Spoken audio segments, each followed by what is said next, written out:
Buenos días, familia en Cristo. Dios nos los bendiga grandemente.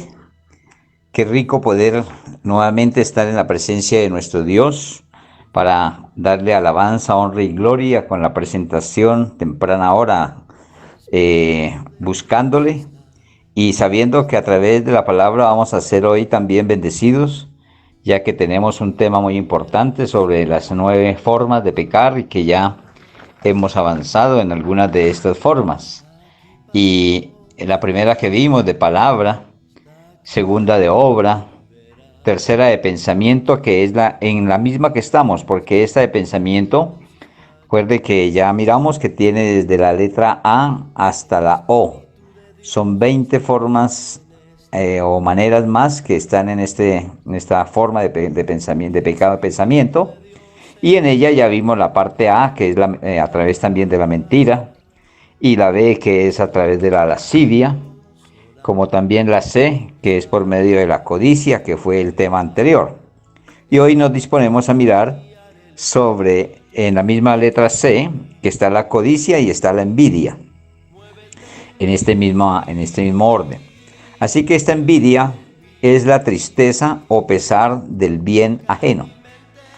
Eso es la envidia, una tristeza o pesar del bien ajeno. Hay mucha gente que se entristece porque otros tienen o poseen. Hay otros que también desean, como hablamos también en esa codicia, un deseo excesivo de tener lo que otros poseen. Vamos a mirar aquí en la palabra de Dios sobre este tema de la envidia, de esa tristeza o pesar del bien ajeno, en Proverbios 14:30. Vamos a empezar a navegar a través de la palabra de Dios, que es la que nos da la manera y la forma de poder entender para no caer en estas situaciones. Y si estamos en ello, mejorar, corregir, que para eso es que estamos estudiando, para hacernos aceptos a nuestro Dios. Proverbios 14:30 dice: el corazón apacible es vida en la carne, mas la envidia es carcoma de los huesos. Mira cómo nombra aquí la envidia como algo que daña. Carcoma es como cuando hay cuando corroe. Acuérdese, mira así como un pequeño ejemplo de la tubería. Esa tubería que había antes, que era la de metal y que fue cambiada después por PVC. Cuando hay corrupción o como hay óxido, entonces el metal va perdiendo y se debilita. Haga de cuenta más o menos que esa es la forma de la envidia, que coge los huesos y los corroe, ¿sí? Les quita vida. Y al corroerse la estructura en que estamos formados, que son nuestros huesos, pues le cuento que sufre daño todo el cuerpo. Así que esto que dice el corazón apacible es vida a la carne. Cuando somos apacibles, en otros hay paz, tranquilidad, buen ánimo, buen deseo, buena vida. Entonces esto dice que es vida a la carne. Mas la envidia es carcoma de los huesos. Carcoma, como quitar, disminuir. Y mire, démonos cuenta, tal vez usted tenga experiencia de personas que son envidiosas. Y después de verlas rozagantes, bien paradas, bien con una vitalidad adecuada, muchas veces se ven que han perdido como peso, que han adelgazado tanto, que de pronto sus huesos, de como lo habla la palabra de Dios, que se carcomen, vienen a debilitarle tanto que le hacen ver una fisonomía diferente a la que tenía antes. ¿Ve? Así que esto que habla la palabra de Dios es una realidad. Yo conozco personas que se les conoce que son envidiosas y que tienen problemas por ese problema, por esa situación de envidia. Entonces cuando las ve uno que hace tiempo no las ve o aún viéndolas seguido, pero va cambiando su apariencia, entonces se vuelven como delgadas, toman una figura como de estar bravas, como de aburrimiento, como de pesadez. Hasta su mirada se torna como lenta, como que hay odio en su mirada, como que es muy calculadora al mirar. Esa persona es calculadora, sea hombre o mujer, porque eso es para ambos, ¿no? Y así sucesivamente empiezan a dar una fisonomía que no es la apropiada, la que no es la que conocimos nosotros, porque la envidia está matando, porque otros están progresando, entonces se siente mal. y tanto que le afecta a su salud. Por eso lo dice la misma palabra de Dios y vale la pena leerlo. Nuevamente, el corazón apacible es vida de la carne, mas la envidia es carcoma de los huesos. Así que mis hermanos, todo va en contra de la salud, la envidia. Y esto toca unas esferas mayores, vamos a mirar más adelantico, vamos a mirar ahora Proverbios 23, 17 al 18. Proverbios 23, 17 al 18. Y dice la palabra de Dios, no tenga tu corazón envidia de los pecadores. Mira cómo lo dice acá. Hay personas que envidian aún al que no está con Dios. Veámoslo completo todo primero. Dice, no tenga tu corazón envidia de los pecadores. Antes persevera en el temor de Jehová todo el tiempo, porque ciertamente hay fin y tu esperanza no será cortada. ¿Ve? Así que hay una larga vida en el Señor. Pero esta envidia nos puede sacar de la esperanza que tenemos en Él. Porque qué tal yendo y caminando bien con el Señor y de pronto se nos presenta por el camino tener que envidiar a una persona que esté saliendo adelante por cualquier forma. Haga envidia en la persona que va bien con el Señor. Y esa envidia lo saque de ahí, de los buenos caminares en el Señor. Y entonces pierda esa esperanza. ¿Ah? Pero aquí nos está diciendo exactamente la palabra que no será así. Que no, si nosotros no tenemos envidia, no será cortada esa esperanza. Y el leerlo dice, no tenga tu corazón envidia. ¿De quién? De los pecadores. Antes dice que perseveremos, antes persevera en el temor de Jehová. O sea, temer de ir a hacer eso, temer de ir a ser envidioso. Dice, pero todo el tiempo, no por parte, sino todo el tiempo. Porque ciertamente hay fin y tu esperanza no será cortada. Quiere decir que si vamos en camino que es el que agrada a Dios sin ningún tipo de envidia, nuestra esperanza nadie nos lo va a quitar. Nadie va a hacer daño a ello. Así que no hay que envidiar de ninguna persona. Mucho menos del pecador, porque hay pecadores en este momento que tienen posesiones, dinero, economías, apariencias muy buenas, en fin, muchas cosas que la persona puede envidiar, pero no hay que envidiar porque es pecador o porque no sea pecador. No, la envidia no entra en ninguna forma. Así que este que tiene hoy puede darse los lujos y lo que sea, pero la pregunta es, ¿tiene el Señor? Porque el poseer las cosas, les vuelvo y les repito, no es malo. El tener economías buenas, el poseer bienes, eso no es malo. Qué rico que todos podamos tener, pero teniéndolo como Dios quiere. Que no le pongamos los ojos a esas cosas, sino que le demos gracias a Dios y pongamos el ojo o los ojos en el Señor, que es el que nos sustenta y nos da. Por eso las cosas que vienen de parte de Él lucen, traen paz, no añaden tristeza. Las tomamos de una manera tan especial que solamente damos honra y gloria al Señor por todo aquello que nos da. Bueno, entonces pueden estar muy prósperas las personas en este tiempo. No hay que envidiarles esa prosperidad. Lo que hay que ayudarles a pensar que eso no les vaya a hacer cambiar su corazón.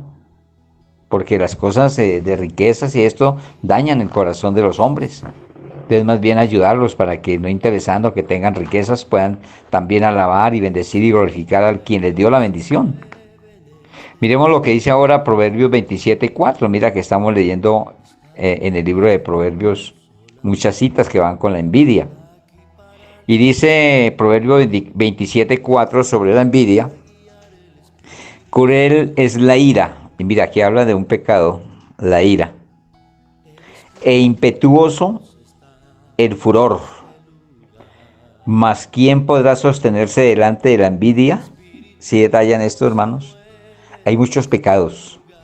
Aquí nombra la ira y el impetuoso furor, cuando la persona no soporta, no aguanta. Es peligroso una persona con un furor así.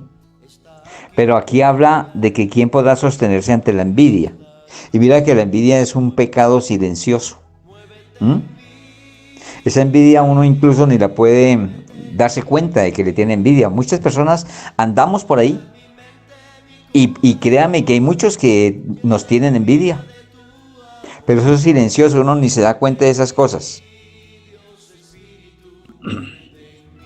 Siendo esto tan peligroso, siendo esto tan silencioso, nos toca tener en cuenta, mis hermanos, que esta envidia puede silenciosamente también hacernos demasiado daño y poder acabar con todo lo que ya hemos alcanzado, con todo aquello que ya se tiene. Acuérdese que yo les había comentado de cosas que ocurren y que uno dice, pero ¿cómo es posible que un hacha pueda ser sacada, que es de hierro, con solo introducir un palo en el agua? Eso llega a uno casi no a creerlo, o sea, le queda imposible, como el que lo hizo por fe y echó el palo y lo creyó, ¿sí? Pero estas cosas pasan, hermano. La envidia tiene un peso como ese peso de hierro que está entre el agua. Eso tiene un peso que arrastra con las buenas intenciones y el buen vivir de una persona. Entonces, ¿qué pasa con la envidia? Que la envidia uno no está viéndola. Y muchos tienen envidia de las personas, de nosotros. Envidian cualquier manera de ser, quieren ser como es esa persona. O tener o poseer lo poco que tiene esa persona. Pero uno no se da cuenta. Así que nosotros tenemos que tener en cuenta de ahora en adelante, mis hermanos, que la envidia puede hacer mucho daño. Por eso tenemos que alejarnos de cualquier manera, de la forma que sea, de estas personas envidiosas. Ojalá que no se den cuenta de que nos distanciamos de estas personas, porque esa envidia puede hacer que nos ataquen, o nos hagan daños o nos hagan cosas peores. Así que nosotros tenemos que ser muy inteligentes. Y una de las formas que podemos huir y que no nos hagan daño de estas cosas, ¿cuál es? La misma palabra nos lo está diciendo acá. ¿Mm? Y la misma palabra nos dice en el versículo que leímos de Proverbios 14:30, el corazón apacible es vida en la carne. ¿Sí? Ahí lo leímos en la parte A. Nosotros tenemos que ser apacibles. Y apacibles es siempre desear lo bueno. Y para siempre desear lo bueno tenemos que arrimarnos a lo bueno, arrimarnos a Dios. Estar completamente convencidos que Dios es nuestro único y suficiente guiador, dador, que nos protege, nos guía, nos guarda. Y si nosotros estamos de la mano con Dios, si en nosotros hay esa vida apacible, tenga seguro, mis hermanos, que por más envidia que tenga la persona y profesional que sea en envidia, no nos podrá tocar. Pero si nosotros nos alejamos de Dios, si nosotros no tenemos esa vida de paz apacible, entonces vamos a tener problemas con los envidiosos.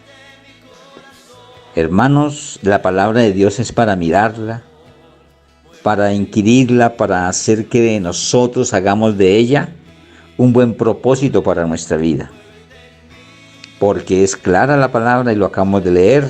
Leámoslo nuevamente, Proverbios 27:4. Cruel es la ira, o sea, la ira no respeta. La ira es cruel, aquí lo está diciendo. Cuando dice que es cruel, no le interesa llegar hasta las últimas consecuencias con tal de ver mal a esa persona. Puede llegar a la muerte, puede llegar a agredirlo, a hacerle daño, a dañarle su rostro. Bueno, mire que muchos han perdido la fisonomía porque le han echado ácido, porque hay envidia. ¿Eh? Hay celo o envidia o todo esto que se llama pecado. Entonces, por cualquiera de estas cosas puede venir estas cosas. Así que, hermanos, cruel es la ira. No nos confiemos de aquel que es iracundo. Impetuoso el furor. La envidia lleva a tener un furor, a hacer que las personas ebullicionen, que lleven una temperatura en su momento de actuar que es peligrosa. Y aún dice sobre la envidia que sobrepasa estas dos que está nombrando, que es el ser impetuoso en el furor y en la ira. Estas dos cosas las sobrepasa, porque dice aquí con signo de interrogación, como pregunta, ¿quién, oiga, más quién podrá sostenerse delante de la envidia? quiere decir que esto es más fuerte, hermanos. Esto sobrepasa. Esto lleva a hacer un daño que uno ni siquiera puede sospechar. Vamos a mirar en la letra C, mis queridos hermanos, sobre los celos. Vamos a hablar sobre los celos, que también es algo grave. Todo pecado es una forma grave de llegar hacia otro, o de hacerle daño a otro. En la letra D habla sobre los celos. Y quiero que tengan en cuenta que los celos es una palabra griega. Y en el griego se escribe celos con Z. ¿Sí? Celos con Z. Los celos que nosotros miramos aquí con C, en la palabra griega se escribe pero con Z. Y viene de la raíz que significa estar caliente. Póngale mucho cuidado porque es que esto es importante para saber por dónde es que llegan o vienen los celos. Entonces viene de la raíz que significa estar caliente, entrar en ebullición. Cuando se dice entrar en ebullición, ¿qué es? Cuando uno pone a hervir un agua, cuando herve, entra en ebullición. O sea que una persona puede entrar en un calor fuerte. Y traduce bien la palabra hebrea, ya en hebreo, traduce Q-an. Q rayita an. Eso lo traduce en palabra hebrea. Y esa raíz que lleva esa palabra, cuya raíz es o designa el rojo que sale del rostro de un hombre apasionado. ¿Sí es el rojo? O sea, esa ebullición, ese calor que sube al rostro de una persona apasionada. Esto puede provenir de diversos sentimientos, desde el amor desinteresado hasta la sórdida envidia, que es lo que estamos tratando antes, la envidia. ¿Ve? Puede ser también por amores, odios y por celos. Puede subir esa ebullición en una persona. Para ello vamos a mirar Proverbios 6, 34 al 35. Proverbios 6, 34 al 35. Ya como lo hemos descrito y lo hemos visto claramente, lo que quiere decir, cómo proviene. Entonces miremos lo que dice la palabra de Dios, que es lo que más nos debe interesar. Dice, porque los celos son el furor del hombre. 35 me dice eso. 34, 35 de Proverbios 6. 34 dice, porque los celos son el furor del hombre. Y no perdonará en el día de la venganza. No aceptará ningún rescate, ni querrá perdonar aunque multiplique los dones. Mire, tan grave es esto, que le quita ese querer perdonar. Y todo esto traduce, hermanos, a que es un peligro, porque una persona que no perdona puede hacer lo que sea en contra de otro. Y mire cómo dice y cómo viene la palabra celos. Yo quiero leer nuevamente desde el 34 en adelante para describir lo que está diciendo la palabra, para poder entenderlo mejor. Dice, porque los celos, y ahorita les hablo de la palabra celo, porque es que aquí está, porque los celos con S. Sí, porque ahí pueden sucederse preguntas o incógnitas. Yo quiero salir a decirles ahora por qué esta es con S y ahora hablamos de la que es sin S. Porque los celos son el furor del hombre, el furor, o sea, lo que lo impulsa, aquello que lo lleva, esa calor, esa ebullición, es lo que lo lleva, lo hace, que actúe de una forma que no es la adecuada. Dice, y no perdonará en el día de la venganza. Cuando hay celos, la persona quiere hacerle daño a la persona. Esa persona quiere hacerle daño al otro. Y va a hacerle daño, pero como venganza de los que está sintiendo, de ese celo, de ese furor. Pero mire que es tan grave esto que dice que no aceptará ningún rescate, o sea, o algún pago para que no haga eso, ni querrá perdonar, aunque multiplique los dones. Quiere decir que así le agreguen, le añada dones para que no haga eso, no los acepta, prefiere hacer la venganza a través de esos celos. Tenemos que anotar aquí, hacer una anotación, porque la palabra de Dios nos está alimentando. Y si nosotros queremos tener dones, porque aquí hay que echarle mano a lo que nos dice la palabra de Dios, que es a beneficio nuestro.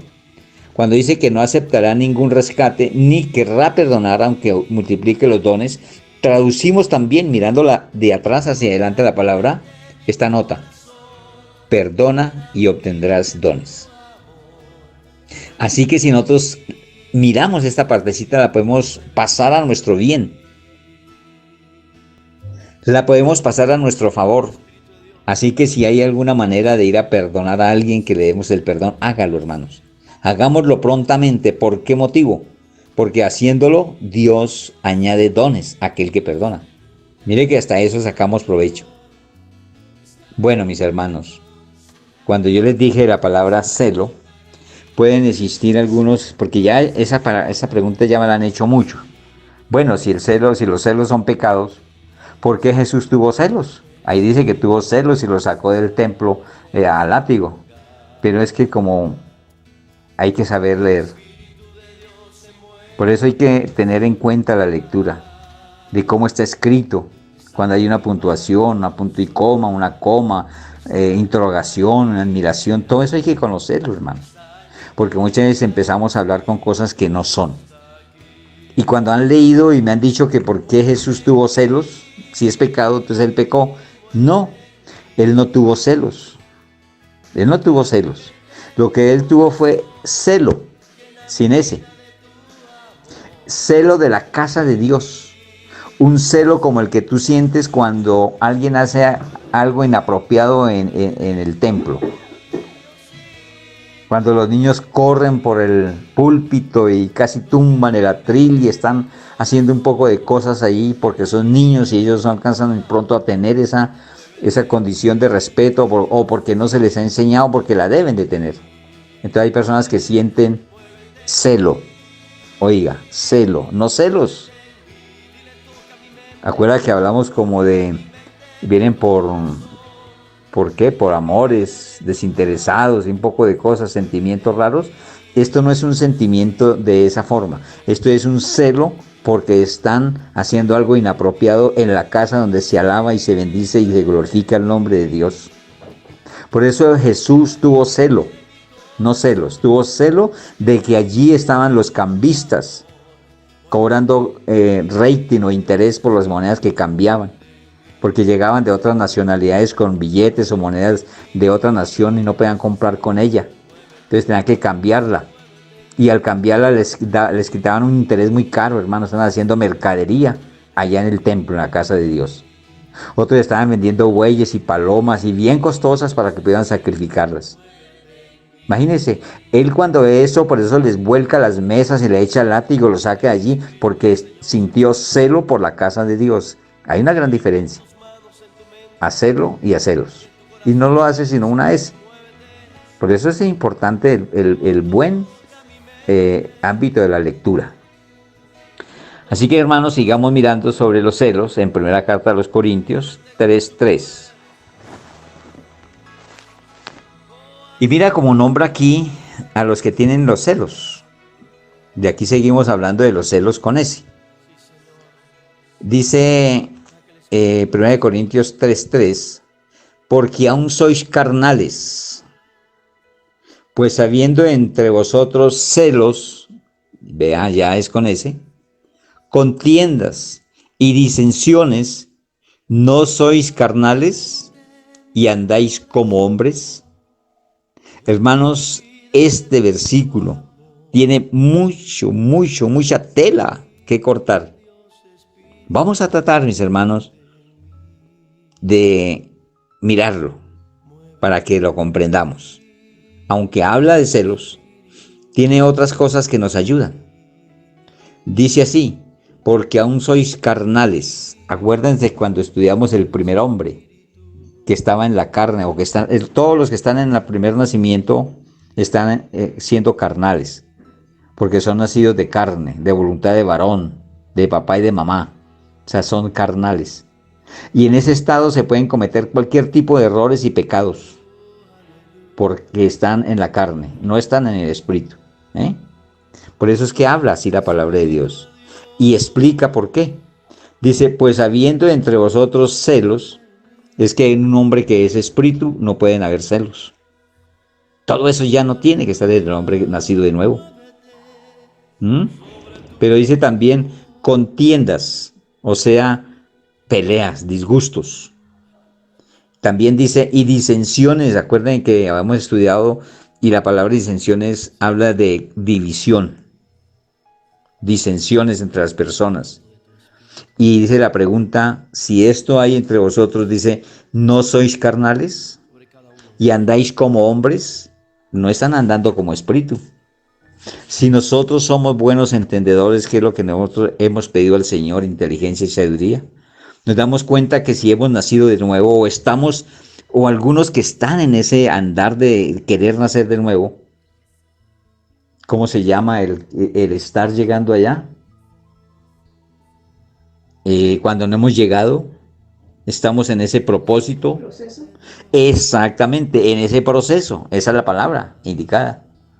Pero mire que cuando entramos a ese proceso y que le hemos dicho en nuestro corazón a Dios, quiero nacer de nuevo, y que estamos en ese proceso, como lo entendimos en el primero y segundo nacimiento, pero que ya le dijimos a Dios, queremos cambiar de nuevo, Él lo toma como una verdad, porque Él conoce tu corazón, tus pensamientos, y sabe si lo dijiste, sí, de veramente quiero, porque lo vas a hacer, no por salir del paso, o no porque lo acabo de escuchar en la palabra y dice, no, yo también quiero.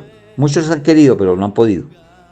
Así que, hermanos, si tú lo dijiste de corazón y estás en ese proceso, te felicito porque muy prontamente, y así por eso estos estudios son tan importantes, que vemos en un pequeño versículo todo lo que el Señor quiere redondear para que seamos verdaderamente eficaces en su palabra y podamos entender realmente lo que es un verdadero nacimiento. ¿Ah? Así que lo que es nacido de la carne, carne es. Acuérdese de esa cita bíblica que vimos tanto en el nacer de nuevo de Juan 3:6. Lo que es nacido de la carne, carne es. De ahí no pasa, de ahí no llega a otro estado. Llega a otro estado solamente si quiere salir de la carne y pasarse a ser espíritu, o sea, nacer del Espíritu de Dios. Ese es el segundo nacimiento. Entonces, ¿qué dice la palabra de Dios en Juan 3:6? Lo que es nacido de la carne, carne es. Y hay un punto y coma, de la cual dice que cambia el sentido de la oración. Y dice, y lo que es nacido del Espíritu, Espíritu es. Hay que cambiar también no solo el sentido de la oración en la lectura, sino el sentido de nuestra vida en Cristo nuestro Señor.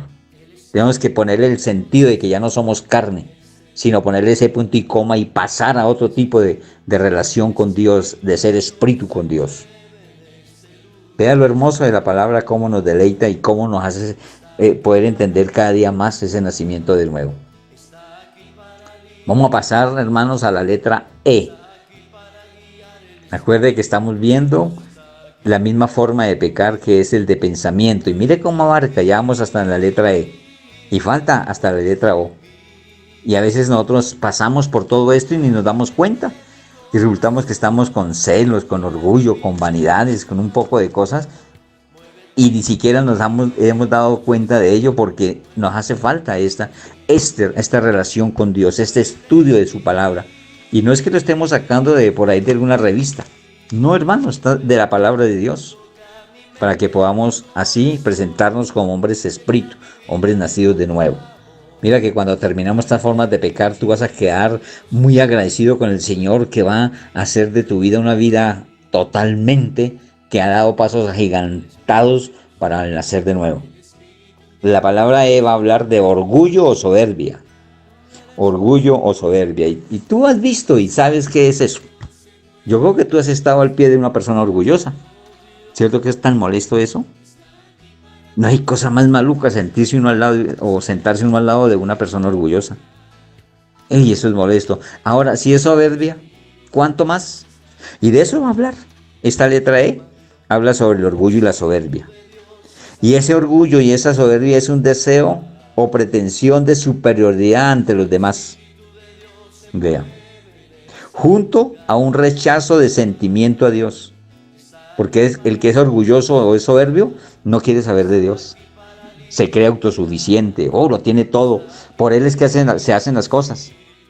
No, mejor dicho es el que lo sabe hacer, el que no el perfecto. ¿Ve? Entonces esa soberbia, ese orgullo lleva un sentimiento de rechazo a Dios. Pero también es una pretensión de autosuficiencia y autoexaltación. Ese orgulloso, ese soberbio. Tienen una autosuficiencia, que pueden hacerlo todo, que ellos son los únicos que hacen lo mejor. Ese es un orgullo vano. Y una autoexaltación, porque lo hacen y quieren que les aplaudan. ¿Sí? Entonces esto es un estado opuesto a lo que se conoce en la palabra de Dios como humildad. No van de la mano, van en contravía. Es un estado opuesto, el orgullo y la soberbia es totalmente estado opuesto a la humildad. El soberbio no reconoce su dependencia como criatura de su creador. ¿Ah? Mira que va en contra de la palabra de Dios, porque esta persona que es soberbia, no reconoce su dependencia como criatura de Dios. O sea que Dios no está en él, que todo lo que él tiene, posee o hace es porque lo hace con sus fuerzas. Y que si no lo hiciera él, nadie más lo puede hacer o no lo hace como él. Dios no está dando cuenta para nada, Dios no le puede dar nada porque él no tiene en cuenta a Dios. Y la palabra de Dios dice todo lo contrario. Que todo aquel que tiene la dependencia en Dios el 100% es un pobre en espíritu. Oiga, pobre en espíritu es el que le da lugar a Dios para que haga por él, para que pueda lograr lo que quiera, pero dándole a él el primer lugar, que él sea el que lo haga, porque uno no puede hacer sin él. Pero también dice que no tiene dependencia como criatura de su creador, ni la mutua dependencia de semejantes. O sea que alguien le hace un favor o le ayuda, dice, no, quítese de aquí, yo lo puedo hacer solo. Yo no necesito de usted. O sea, no tiene dependencia de los demás. Pero hermanos, estamos en una condición actual donde todos dependemos de todos. Y bien lo habla la palabra de Dios cuando habla de los miembros del cuerpo. Una mano no puede, necesita de la otra. Todos nuestros miembros se necesitan unos con otros para poder haber armonía en este cuerpo. Y ustedes sí se han dado cuenta de ese orgullo, de esa soberbia, de esa vanidad y de ese pecado que se ve actualmente en medio de esta pandemia, hermanos.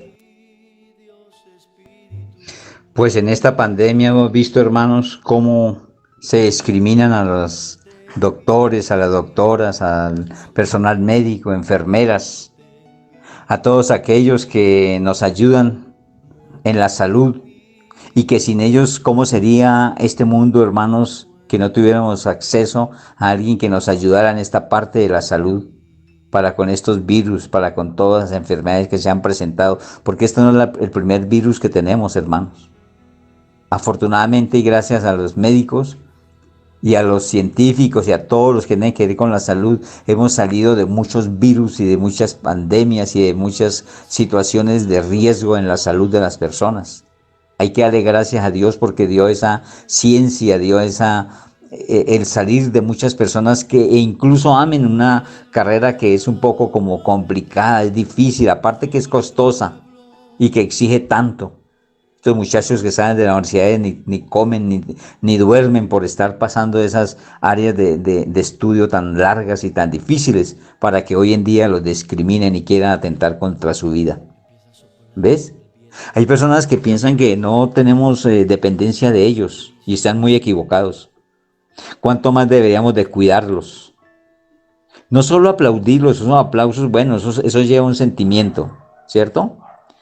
Pero ellos no van a comer, ni a dormir, ni a descansar con aplausos. Ellos lo que hay que tener es una buena consideración. Por eso Dios quiera que cuando esté pasando toda esta situación, al menos el gobierno diga, realmente tenemos que velar por todos los médicos, enfermeras, por todos los de salud, que les den muy buenos sueldos, se los merecen porque están haciendo una salvación de una vida humana en cuanto es el cuerpo. Es muy parecido a lo que nosotros hacemos desde los púlpitos, haciendo por la salvación de las almas de las personas.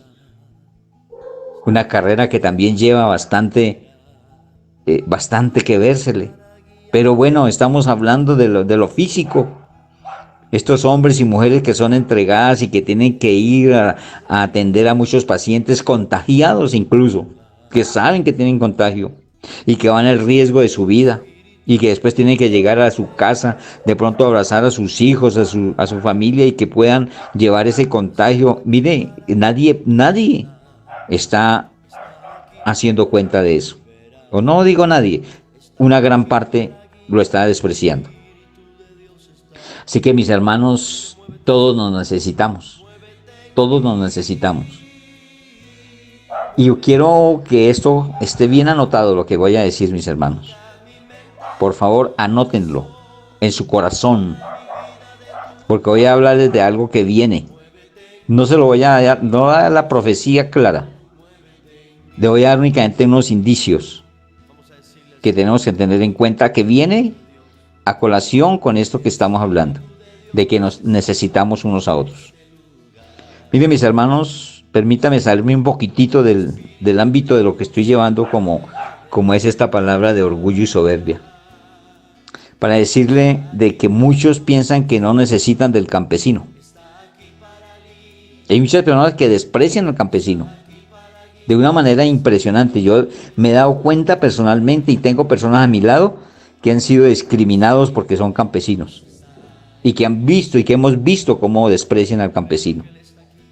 Y les voy a decir algo, hermanos, nosotros necesitamos de ellos como si fueran nuestra mano derecha, porque sin ellos tú y yo no podríamos comer. Si ellos no cosechan la tierra, si ellos no trabajan la tierra, esa tierra que tanto ama el campesino, muchos de nosotros estaríamos pasando dificultad para comer.